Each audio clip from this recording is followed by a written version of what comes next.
welcome back to another makeup lesson. Today we're going to create a classic party look. This is for so many different occasions and it's really easy to create as well. Let's get started. So as with every look that we create, we always want to start off with a clean base, and to do that you want to use a primer. So you can either mix your primer with your concealer or you can use a tinted primer.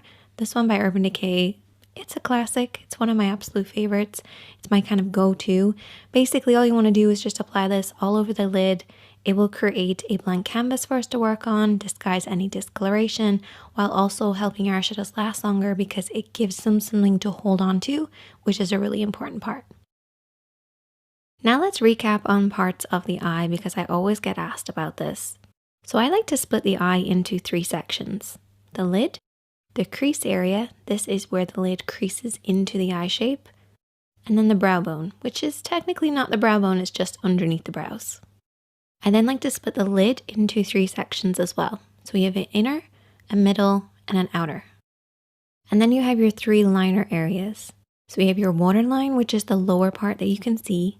We have the tight line or the upper waterline, which is underneath. And then we also have your lash line, which is that line across right by your lashes. And these are the kind of main areas that you apply liner.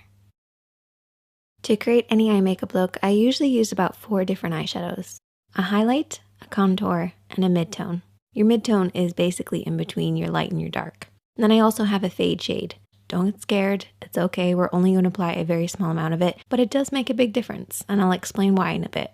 Now for brushes, you really only need like 2 or 3. A blending brush and a pencil brush. Now I would recommend having actually 2 blending brushes, but that's optional. One for applying, one for blending, just so you don't muddy up your look. And then also a flat brush. This is for cutting the crease. You don't plan on cutting your crease, you can always use your fingertips for what we're going to do later. So there's all your tools. Now let's start applying. So we're going to start off with our midtone and we're going to use our blending brush. You always want to make sure you're using your blending brush for your midtone to create that really soft effect. Now a lot of people refer to this as a transition shade. Totally fine. I call it midtone because it's a middle tone, but it's totally up to you. You're going to blend this over and back and slowly build this up because your lid's going to be a little tacky. If you go in with too much eyeshadow to begin with, it's just going to grab hold of certain areas and not blend. You also want to hold your brush in the center of the handle and keep it at about eye level, so a little higher than normal, and sweep this over and back in the crease. Don't worry if it looks kind of muddy on the lid, that's totally fine. Just make sure that blend upwards towards the brow bone is nice and smooth. Your contour is next, and this should be at least 1 shade darker than your skin tone. You're going to apply this with the smaller of the brushes that we've been using, and I want you to tap this. So literally hold the brush right in the center to get maximum control and just tap this on that outer edge. So the outer third of the lid.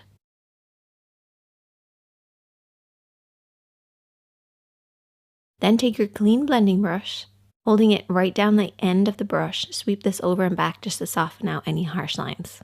So this is just going to basically deepen the crease and just apply a little bit more of a depth look, so when we cut the crease it's going to look even sharper.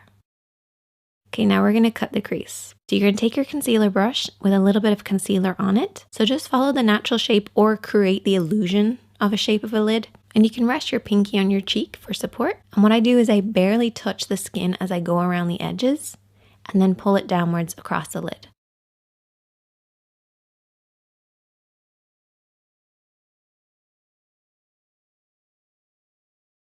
We're going to move on to now applying our highlighter using that same brush, and we're going to go over everything that we've already cut. So you're basically going to create kind of a sharper effect, a brighter effect, and your highlighter is going to go on much nicer. So now we have a divide between that inner corner and the outer corner. So what we want to do is to create a fade. So we're going to use our fade shade. Take it on a blending brush and just apply this right where the 2 of them meet, and you can also blend this into the crease as well. At least that's my take on a fade shade. I don't think anybody else knows what it is, except for me and you guys, but it's awesome. We can also apply the glitter just to add a little bit of fun. We're going to apply it over everything that we've already applied, starting in the middle of the lid and then blending outwards and inwards. Next, I'm going to go in with liner. Don't panic. All we're going to do is just run along the lash line. Nothing fancy, nothing crazy, no wing. I'm also going to apply lots and lots of mascara. Your contour is next, and push this right underneath those lashes. And I've already applied lower lash mascara already. So we're basically just creating the illusion of a deeper effect. And there you go. That is the finished look. I hope that you guys will check it out.